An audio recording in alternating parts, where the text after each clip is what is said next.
दिनै खौसेथि बर' सुबुं आफादनि मोनसे मावफुं मेल जानानै थाङो। मावफुं मेलाव गाहायै जोङो खौसेथि बर' सुबुं आफादनि जानो गोनां जि 9थि बोसोरारि जथुम्मा बेनि सायाव सावरायनाय जायो। सावरायलायनायनि गेजेरजों जोङो माखासे थिरांथा लादों जे थांनाय जि जथुम्मानि सायाव सावरायलायनानै जों मोनसे दिन थारिख होदोंमोन 7, 8 आरो 9 बे अक्ट'खौ सोलायनानै जोङो 6, 7 आरो 8 बे अक्ट'खौ थि खालामो। 6, 7 आरो 8 जानुवारि 2023 बे अक्ट'खालि खौसेथि बर' सुबुं आफादनि 9थि बोसोरारि जथुम्माखौ जोङो गुवाहाटी नोगोरमानि श्रीमन्त शंकरदेव कलाक्षेत्र बे थावनियाव सानथामनि मेहेरगोनां हाबाफारियै खुंफुंनो थाखाय जोङो मोनसे सिद्धांत लादों।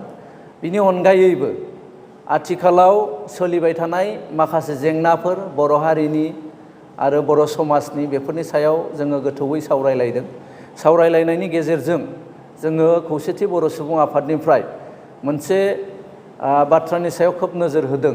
बेनो जाहैबाय जे 3थि बर' गोरोबथा बे बर' गोरोबथानि जि दफाफोर मावफुंनां हाबाफोर सरकारनाव दंमोन बे हाबाफारिखौ सरकारा मावफुंनायाव खोब देरि खालामनायखौ जोङो दिनैनि मेलनि जोहै दुखु मोननायखौ फोरमायदों आरो सरकारखौ गोख्रोङै जोङो नारसिननो लुगैदों जि जोंनि सुक्तिनि दफाफ्राव लिरनाय दोननाय गासैबो दफाफोर बे दफाफोरखौ खोब थाबैनो मावफुंनांगौ आरो बेफोरखौ मावफुंनानै होआसिम जोङो खौसेथि बर' सुबुं आफादनिफ्राय जोङो गोजोननाय मोननाय नङा।